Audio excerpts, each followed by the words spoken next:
Mr. Speaker,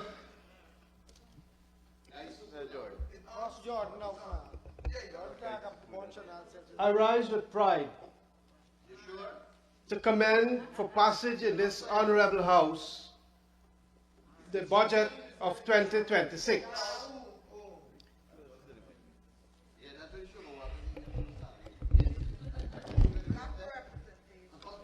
Presented under the theme, putting people's first. People first, I said that. So,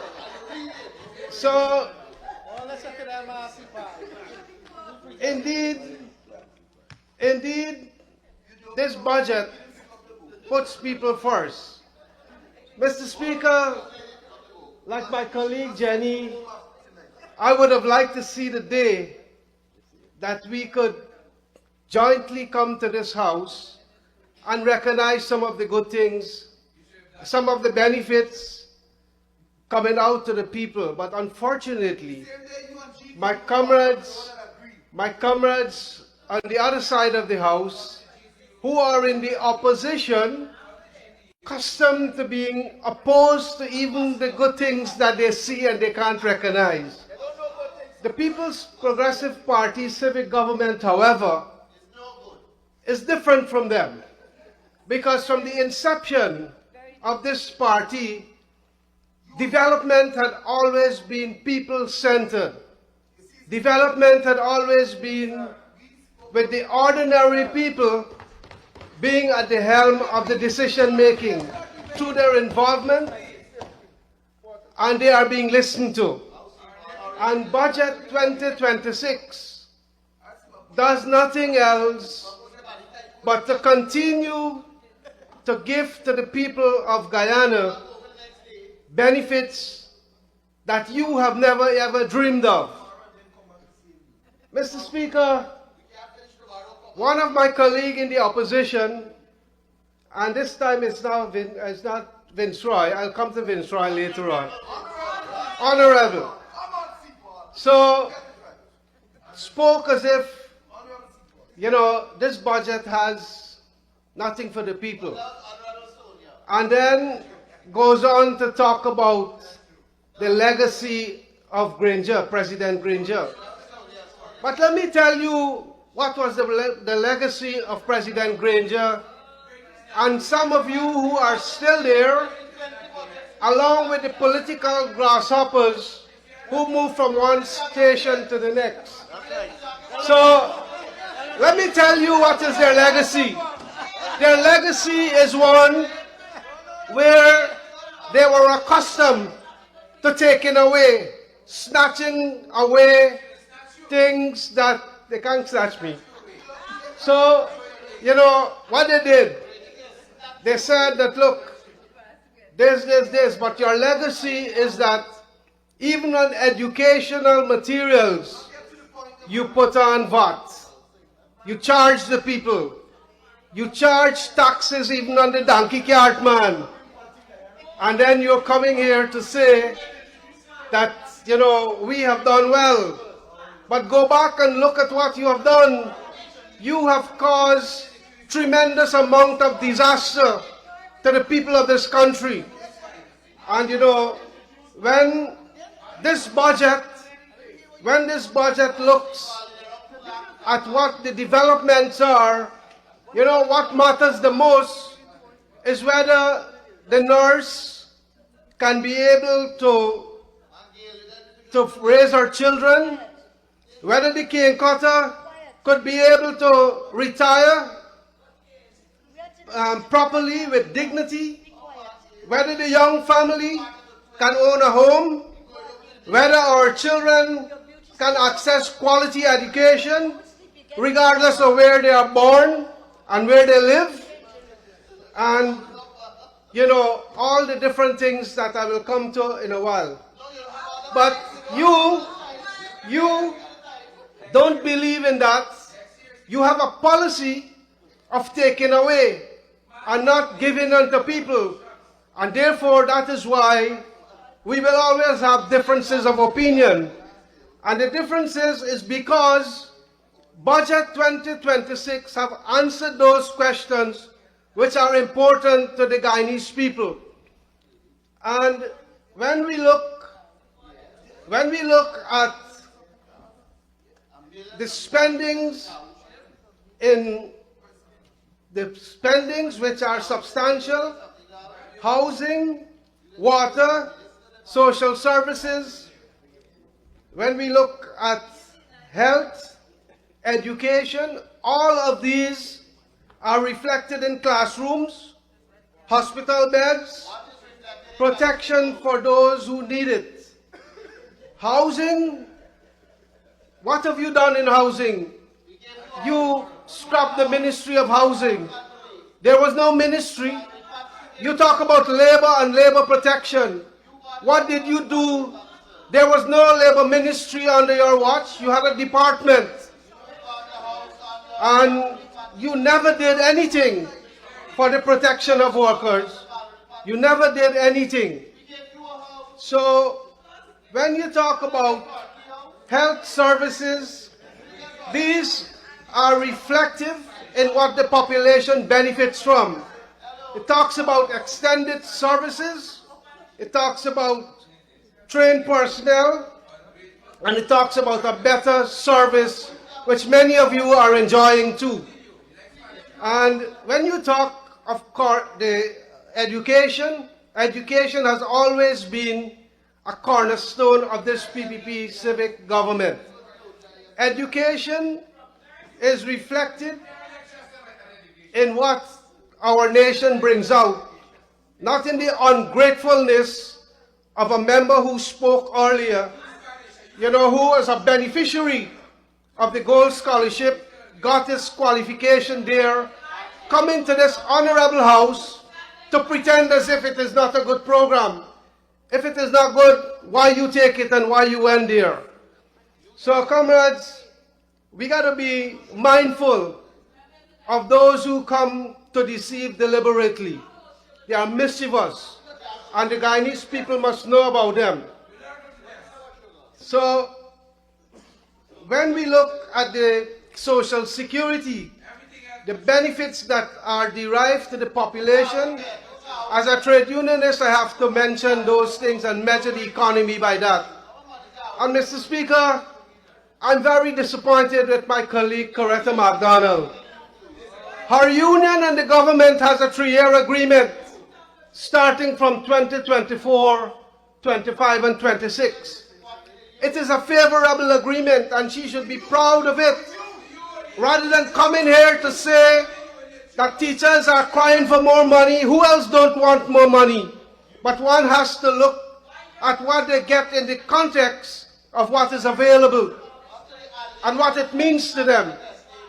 Mr. Speaker, the agreement provides for 10%, 8%, and 9%.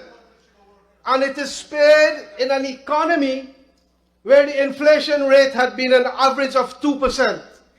It means, therefore, that the workers who benefit under that agreement, they have a real increase in their pay. If the inflation was 2% and you had 10%, it means that you had a real growth in your salary by 8%.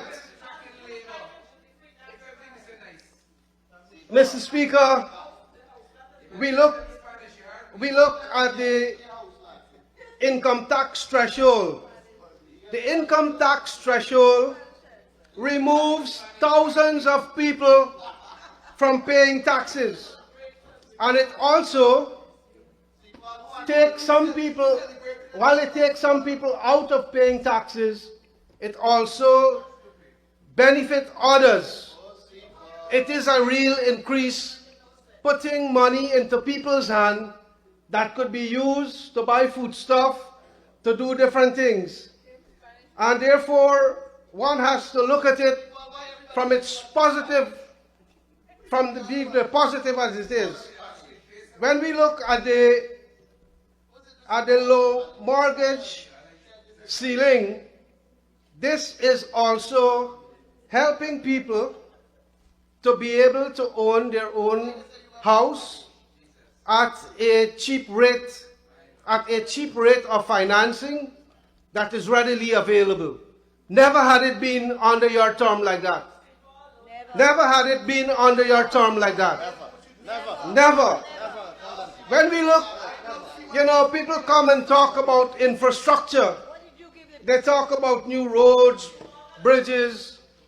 Well, they should be proud that they are having that, because for the first time in the history of this country, you are getting lost on so many good roads. You don't know where to go sometimes.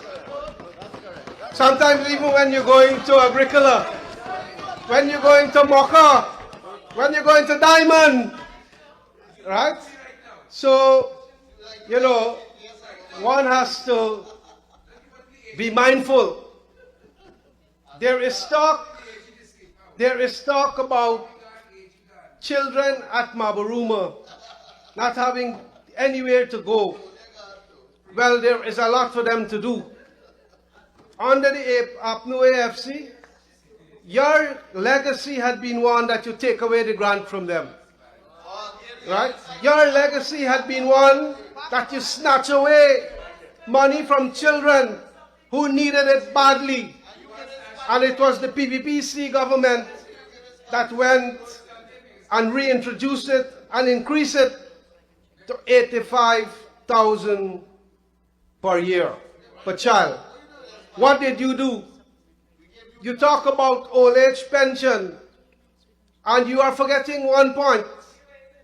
Old age pension is not intended to be a salary to people. It is a supplement which they did not work for. And they would have expected an old age pensioner at 65 would have been expected to be working somewhere else and to earn maybe an NIS pension or a contributory pension. It was never ever intended to become a full-blown salary for anyone. And put down your pipe and smoke it. It is this PPP government that increased it, and it is now 46,000. And don't only check 46,000, check all the other things that they are benefiting from, some of which you went and reached there. I could name the subsidy on electricity, the subsidy on water, and so many other things. You ever give people transportation costs? Have you ever given a transportation allowance to old age pensioner? It is the first time it is coming to them.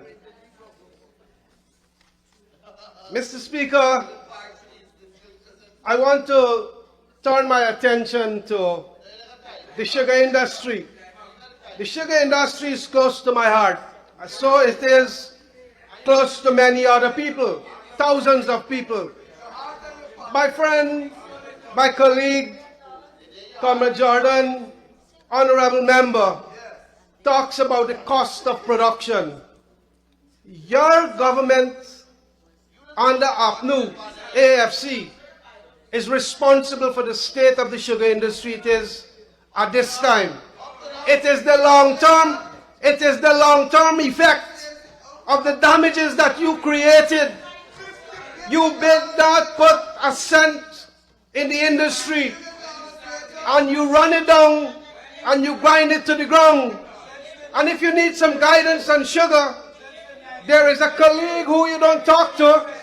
He could give you some guidance because he works in the industry and he understands what you did. And if you want some teaching about sugar, I could provide it to you free. Free of cost, because I've worked my whole life in sugar. I know it inside out. But Mr. Speaker, what I want to say is that the sugar industry is a different tune now from when they were in government. I have seen firsthand the dismissal of 7,500. I was at the time the General Secretary of the Union, and I was required to be there to speak to the workers about their benefit. And don't forget, when you dismiss those workers, I had to take you to court to pay them their severance. I took you to court and win it. I got 6% interest and 4% interest on the outstanding money that you had for them. Remind yourselves about that, and don't come to this house and try to pretend as if you know it and you did something well. What you did was devastating. You sent home 7,500 people without knowing where they will get another meal from. You charge the people at Skeldon $500 per day to go and catch fish in the canals to help them supplement their meals. And then what you did, you talk about high cost of production. You must talk about the people that you send home. You must talk about the people you didn't pay them their severance. You must talk about all the pumps and the machineries that disappear under your watch. Where did it go? Some of you were dealing in scrap metals, and I have no doubt. Honorable member, on my watch, your time is up. Mr. Speaker, can I have 5 more minutes for the honourable member to conclude? Thank you. It's not your choice. We have the majority.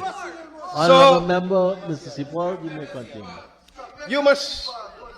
You must talk about a time when you had people sitting there with you dealing in scrap metals.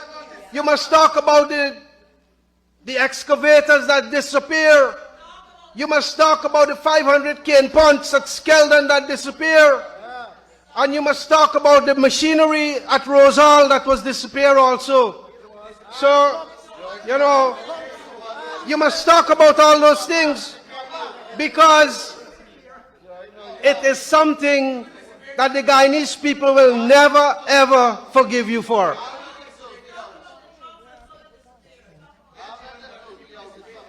Mr. Speaker, I must say that there is new hope now. There is an injection of $13.4 billion to the industry this year, and that is very much welcome. There is new employment at Rosal Estate. It is operating, it is making sugar, and that is very good. And Mr. Speaker, I wish to say that the investment of this year's budget is indeed valuable. It's a valuable investment for the people in this country. Mr. Speaker, I take this opportunity to congratulate my honorable colleague, Dr. Ashni Kumar Singh, his technical team, and the entire PPPC government for the articulation and presentation of this budget. It reflects diligence, consultation, and a deep understanding of our people's need. In closing, Mr. Speaker, Budget 2026 is more than a financial plan. It is a social contract. It is a reaffirmation that under the PPPC government, development will always be people-centered, inclusive, and just. I am proud to support this budget, proud to stand with our workers and families, confident that together we are building a Guyana where all our people can rise and live happy, contented, and dignified. I commend Budget 2026 to this Honorable House for passage. Thank you, Mr. Speaker. Thank you very much, Honorable Member. Mr. Sipol, Narain.